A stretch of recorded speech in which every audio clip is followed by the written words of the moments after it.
സംഭവം സെറ്റപ്പാണ് ഗൈസ്. ഇതിൻ്റെ മേലേക്ക് ഇനിയുണ്ട്, പണി കഴിഞ്ഞിട്ടില്ല. ഇതൊക്കെ താൽക്കാലികമായിട്ടുള്ള കോണി മാത്രമാണ്. ഇതിൻ്റെ റൂഫ് നമുക്ക് നോക്കിയാൽ കാണാം, പ്ലേവുഡാണ്. ഇങ്ങനെയൊക്കെ ഉണ്ടല്ലോ ഇതിൻ്റെ അടിയിൽ. മേലെന്ന് ഈ തിരിക്കുന്നതിനനുസരിച്ചിട്ട് ഈ ഒരു സംഭവം അതിനനുസരിച്ച് തിരിയും. അതിനനുസരിച്ചാണ് ഈ ഒരു ബോട്ടിൻ്റെ മൊത്തം ഡയറക്ഷൻ കൺട്രോൾ ചെയ്യുന്നത്. ബേസ്മെൻറ്റിൻ്റെ പണിയൊന്നും ഫുള്ള് തീർന്നിട്ടൊന്നുമില്ല. നമസ്കാരം, ഞങ്ങൾ ഇപ്പോൾ നിൽക്കുന്നത് ക്യാപ്റ്റൻ ജാക്ക് സ്പാരോൻ്റെ ബ്ലാക്ക് പേളിൻ്റെ മുന്നിലല്ല. പിന്നെ എവിടെ ലാലേട്ടാ? മറിച്ച് ബേപ്പൂരിൻ്റെ സ്വന്തം ഉരു എന്നറിയപ്പെടുന്ന പൂർണ്ണമായിട്ടും മരം കൊണ്ട് നിർമ്മിക്കുന്ന കപ്പലിൻ്റെ മുന്നിലാണ് നമ്മൾ നിൽക്കുന്നത്. വെറും കപ്പലല്ല, ഒരു ആഡംബര കപ്പലാണ്. അപ്പോൾ അതിൻ്റെ വിശേഷങ്ങളാണ് ഞങ്ങൾ ഇന്ന് നിങ്ങളുടെ മുന്നിലേക്ക് എത്തിക്കുന്നത്. സോ എല്ലാവർക്കും ട്രാവൽ ടൈഗോൺസിൻ്റെ പുതിയൊരു വീഡിയോയിലേക്ക് സ്വാഗതം.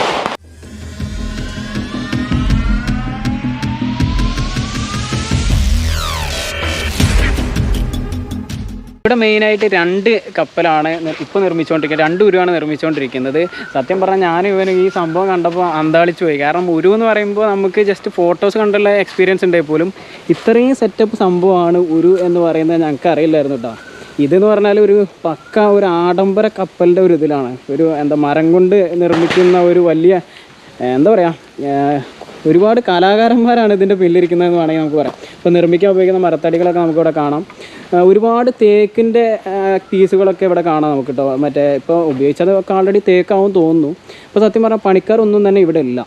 പണിക്കാരൊക്കെ ഇപ്പോൾ നമ്മൾ വിഷുവിൻ്റെ തലേന്നാണ് ഈ വീഡിയോ ഷൂട്ട് ചെയ്യുന്നത്. അപ്പോൾ പണിക്കാരൊക്കെ തൽക്കാലം ഇപ്പോൾ വിഷുവൊക്കെ ആയതുകൊണ്ട് ലീവാ തോന്നുന്നു.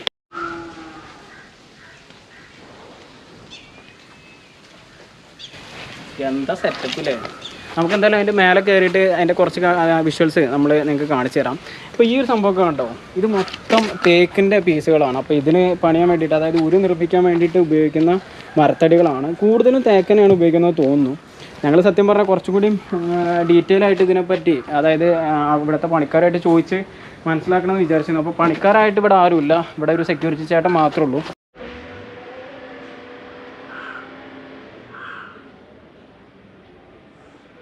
എൻ്റെ പുറകുവശത്ത് കാണുന്നതാണ് ഉരുവിൻ്റെ ഫ്രണ്ട് ഏരിയ എന്ന് പറയണത്. എത്ര ഭംഗിയിലാണ് വർക്കേഴ്സ് ഇത് ചെയ്തെടുക്കുന്നതെന്ന് ആലോചിച്ചിട്ട് എനിക്ക് അത്ഭുതമൊക്കെ തോന്നുന്നു. എവിടെ പോണ്? I am totally excited. ഞാൻ ഇതിന് മേലേക്ക് കയറാൻ പോകണ കാര്യം. സത്യം പറഞ്ഞാൽ മേലത്തെ സെറ്റപ്പും കാര്യങ്ങളൊക്കെ എന്താണെന്ന് ആലോചിച്ചിട്ട് നല്ല എക്സൈറ്റ്മെൻ്റ് ഉണ്ട്. അപ്പോൾ നമുക്ക് ജസ്റ്റ് പോയി കാണാം.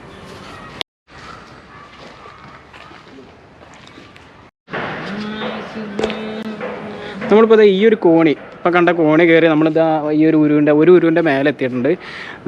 അത് വേറൊരു ഉരുവാണ് കേട്ടോ കാണുന്നത്. അപ്പോൾ എന്തായാലും ഈ ഒരു ഉരുവിൻ്റെ കാഴ്ചകൾ എന്തൊക്കെയാണ് നമുക്ക് നോക്കാം. ഇവിടെ കറണ്ടിൻ്റെ കണക്ഷനൊക്കെ കൊടുത്തിട്ട് കട്ട് ചെയ്യാൻ എന്തിനൊക്കെയുള്ള ഇതൊക്കെ ഇവിടെ സെറ്റപ്പൊക്കെ ചെയ്ത് വെച്ചിട്ടുണ്ട്.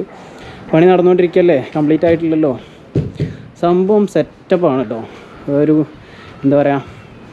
നമ്മുടെ നാട്ടിൽ തന്നെ ഉണ്ടാക്കുന്ന ഒരു നിർമ്മിതിയാണ് ഇതെന്ന് പറയുമ്പോൾ നമുക്ക് അഭിമാനിക്കാവുന്ന ഒരു കാര്യമാണ്. കാരണം അത്രയും സെറ്റപ്പിലാണ് ഇത് നിർമ്മിക്കുന്നത്. പൂർണ്ണമായിട്ടും മരം കൊണ്ട് അത്രയും സെറ്റപ്പിൽ നിർമ്മിക്കുന്ന സംഭവമാണ് ഇത്. അതിനകത്തൊരു ക്യാബിനാണ്. പിന്നെ നേരത്തെ പറഞ്ഞാൽ പൂർണ്ണമായിട്ടും മരമല്ല കേട്ടോ, ഇതൊക്കെ ഇരുമ്പാണ്. ഈ ഉപയോഗിക്കുന്ന ഈ പാർട്ട് ഇരുമ്പാണ്. പിന്നെ മേലെ കാണുന്ന ഈ ഒരു സംഭവമൊക്കെ, ഈ റൂഫിൽ പല സംഭവങ്ങളും മരം കൊണ്ട് തന്നെയാണ് കൊടുത്തിട്ടുള്ളത്. അപ്പോൾ കുറച്ച് ഇരുമ്പും ഉപയോഗിച്ചിട്ടുണ്ട്. പക്ഷേ 90% മരം കൊണ്ട് തന്നെയാണ് ഈ ഒരു ഉരുവിൻ്റെ നിർമ്മാണം മാനുഫാക്ചറിങ് ചെയ്തിട്ടുള്ളത്. സംഭവം നമ്മളിപ്പോൾ നടന്ന ഉരുവിൻ്റെ ബാക്ക് സൈഡിലേക്ക് വന്നിരിക്കുകയാണ്. ഇപ്പോൾ ഇവിടെ ഒരു വാല് മോഡലൊരു സംഭവം ചെയ്ത് വെച്ചിട്ടുണ്ട്. നല്ല രസമുണ്ടായി കാണാൻ വേണ്ടിയിട്ട്. ഇത് ശരിക്കും പറഞ്ഞാൽ ഇതിൻ്റെ വർക്ക് മൊത്തം കഴിഞ്ഞ് പെയിൻറ്റിങ് കഴിഞ്ഞ് കഴിഞ്ഞാൽ ഇങ്ങനെയൊന്നും ആയിരിക്കില്ല സംഭവം. ഇപ്പോൾ ആലോചിക്കുമ്പോൾ തന്നെ ഒരുപാട് ഭയങ്കര എക്സൈറ്റഡ് ആണ്. പിന്നെ ഇതെന്തായാലും ഇപ്പോൾ നിങ്ങൾ പറഞ്ഞ പോലെ ഖത്തർക്ക് കൊണ്ടുപോകാൻ വേണ്ടി നിർമ്മിക്കുന്ന ഉരുവാണ് അല്ലടാ? ഖത്തർക്കില്ലേ? ബേസ്മെൻ്റ് ഒന്ന് കാണിച്ചു തരാം. ഒരു കാര്യം കൂടെ, 3 കോടിയല്ലോടാ പറഞ്ഞേ? 3-4 കോടിയൊക്കെ ഒരു ഉരുവിൻ്റെ റേറ്റ് തന്നെ ഏകദേശം 3-4 കോടിയൊക്കെ ആവുന്നതാണ് ഇപ്പം ഞങ്ങൾക്ക് ഇവിടെ അറിയാൻ പറ്റിയത്. ഇവിടെ ഒരു വാച്ച്മാൻ ഉണ്ട്, പുള്ളിയായിട്ട് സംസാരിച്ച് പുള്ളി പറഞ്ഞു. ഓക്കെ, ബേസ്മെൻറ്റ് കാണിച്ചു കൊടുത്തോളൂ പുത്ര. ബേസ്മെൻറ്റിൻ്റെ പണിയൊന്നും ഫുള്ള് തീർന്നിട്ടൊന്നുമില്ല.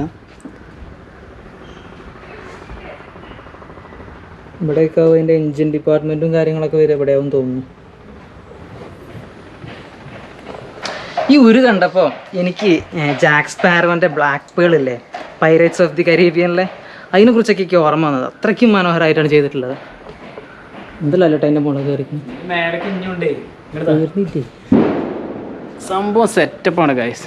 ഇതിൻ്റെ മേലേക്ക് ഇനിയും ഉണ്ട്, പണി കഴിഞ്ഞിട്ടില്ല. ഇതൊക്കെ താൽക്കാലികമായിട്ടുള്ള കോണി മാത്രമാണ്. കണ്ടോ, ഇത് മേലത്തെ ഒരു ക്യാബിനാണ്. സംഭവം സെറ്റപ്പ് എന്ന് പറഞ്ഞു കഴിഞ്ഞാൽ വേറെ ലെവലാണ്. നമ്മുടെ ബേപ്പൂർ ഉണ്ടാക്കി പോണ സാധനം അതും ഖത്തർക്ക്.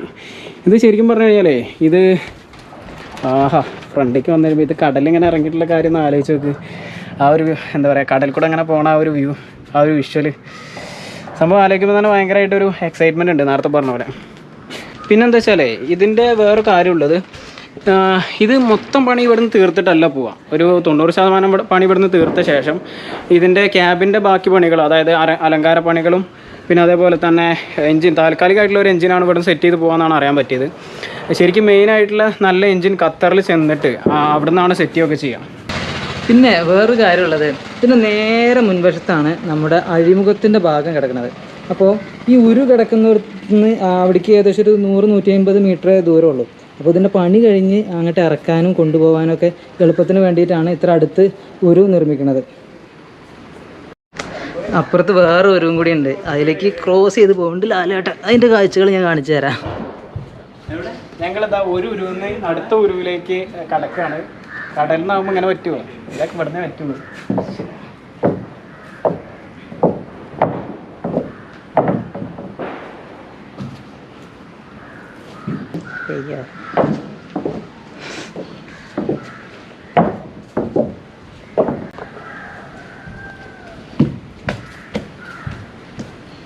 ഇത് അതിലേറെ കുറച്ചുകൂടി പണി കഴിഞ്ഞിട്ടുണ്ടല്ലേ?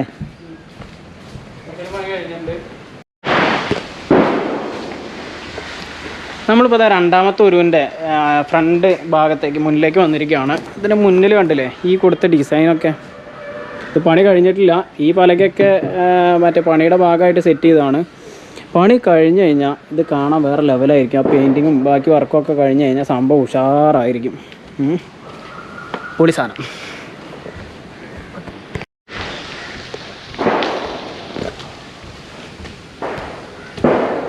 എന്താടാ ഒരു ഇതിൻ്റെ റൂഫ് നമുക്ക് നോക്കിയാൽ കാണാം, പ്ലേവുഡാണ്. ബാക്കിയൊക്കെ തേക്കും മാവിൻ്റെ ഒക്കെയാണ് തോന്നുന്നു. മരം തന്നെ 90%.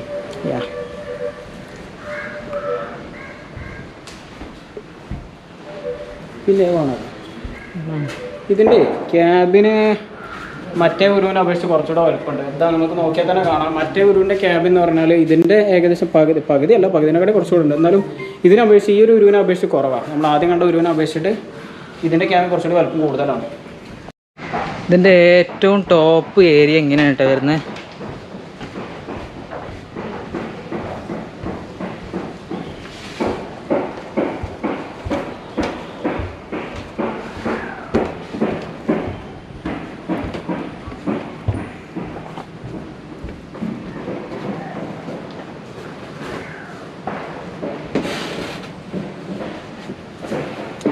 അവിടെ ഒരു നോർമൽ ഫിഷിങ്ങിനൊക്കെ ഉപയോഗിക്കുന്ന ഒരു ബോട്ടും കൂടി ഉണ്ടാക്കുന്നുണ്ട് കേട്ടോ.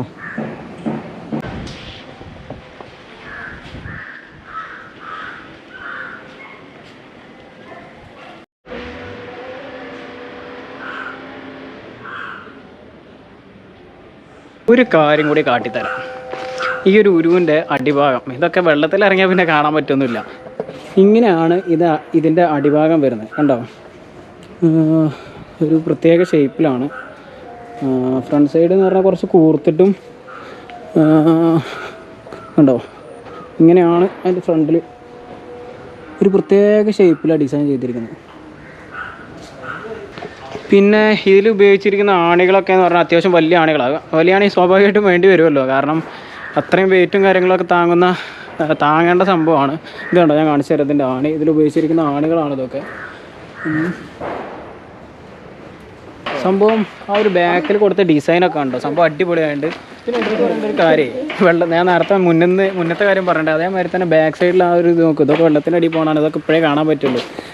ഒരു കടലിൽ ഇറക്കി കഴിഞ്ഞാൽ പിന്നെ ഈ വ്യൂ ഒന്നും കാണാൻ പറ്റില്ല.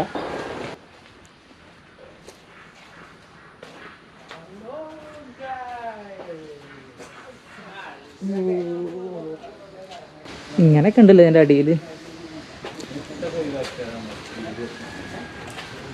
പണി പ്രോഗ്രസിങ് ആണ്. ഇത് ഒരു എത്ര ടൈം എടുക്കുമെന്ന് അറിയില്ല, 2 വർഷമൊക്കെ എടുക്കുമെന്നാണ് പറഞ്ഞത് ഈ ഉരുവൊക്കെ ഒന്ന് പണിത് ഇറക്കാനായിട്ട്. ഇവിടെ വേറൊരു കാഴ്ച കണ്ട് ഞാൻ. ഇത് കണ്ടോ, ഇത് ഒരു കപ്പലിൻ്റെ അല്ലെങ്കിൽ ഉരുവിൻ്റെ മിനിയേച്ചർ ഉണ്ടാക്കാൻ ശ്രമിക്കുകയാണെന്ന് തോന്നുന്നു. പിന്നെ ഇതൊക്കെയാണ് ഇവർ കട്ടിങ്ങിനും ഷേപ്പിങ്ങിനും ഒക്കെ ആയിട്ട് ഉപയോഗിക്കുന്ന മെഷീനറീസും കാര്യങ്ങളൊക്കെ. ഈ ഏരിയയിലാണ് ഇവർ കട്ടിങ്ങും ഷേപ്പിങ്ങും ഒക്കെ ചെയ്യുമെന്ന് തോന്നുന്നു. കണ്ടോ, എന്തൊക്കെയാണ് ഉപകരണം, എന്തിനൊക്കെ ഉപയോഗിക്കുന്നത് കറക്റ്റ് പറയാൻ നമുക്കൊന്നും അറിയില്ല. ഇവിടെ തന്നെ ആൾക്കാരും ഇല്ല. പിന്നെ ഞാൻ മുകളിൽ നിന്ന് കാണിച്ചു തന്നില്ലേ, ഒരു ഫിഷിങ്ങിനൊക്കെ ഉപയോഗിക്കുന്ന ഒരു ബോട്ട് ഇവിടെ ഉണ്ടാക്കിയിട്ടുണ്ട് എന്ന്. അതിൽ എനിക്കൊരു കാര്യം പറയാൻ കേട്ടോ. ഈ ഒരു സംഭവം കണ്ടോ, ഈ ഒരു ബോട്ട് മൊത്തം കൺട്രോൾ ചെയ്യുന്ന ഈ ഒരു സംഭവം വെച്ചിട്ടാണ്. ഇത് മേലെന്ന് ഈ തിരിക്കുന്നതിനനുസരിച്ചിട്ട് ഈ ഒരു സംഭവം അതിനനുസരിച്ച് തിരിയും. അതിനനുസരിച്ചാണ് ഈ ഒരു ബോട്ടിൻ്റെ മൊത്തം ഡയറക്ഷൻ കൺട്രോൾ ചെയ്യുന്നത്.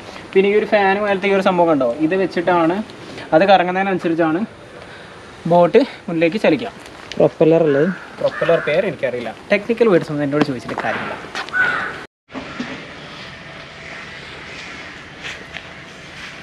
അപ്പോൾ ഇത്രയൊക്കെയാണ് ഞങ്ങൾക്ക് അറിയാവുന്ന രീതിയിൽ നിങ്ങൾക്ക് മുന്നിലേക്ക് എത്തിച്ച ഉരുവിൻ്റെ കാഴ്ചകൾ. അപ്പോൾ ഫിനിഷ് ചെയ്താലോ? ഫിനിഷ് ചെയ്യാം. ഈ ഒരു വീഡിയോ, ഉരുവിൻ്റെ വീഡിയോ എല്ലാവർക്കും ഇഷ്ടപ്പെട്ടു എന്ന് വിചാരിക്കുന്നു. ഇഷ്ടപ്പെട്ടെങ്കിൽ എല്ലാവരും ലൈക്ക് ചെയ്യുക, നമ്മുടെ ചാനൽ സബ്സ്ക്രൈബ് ചെയ്യുക. സബ്സ്ക്രൈബ് ചെയ്ത ശേഷം ആ സബ്സ്ക്രൈബ് ബട്ടൻ്റെ തൊട്ടപ്പുറത്താണ് ബെല്ലൈക്കൺ. ഓക്കെ, അപ്പോൾ പുതിയ കാഴ്ചകളും വിശേഷങ്ങളൊക്കെ ആയിട്ട് വീണ്ടും നിങ്ങളുടെ മുന്നിലേക്ക് എത്താമെന്ന ശുഭപ്രതീക്ഷയോടുകൂടി വിട വാങ്ങുന്നു. This is travel tycoon signing off.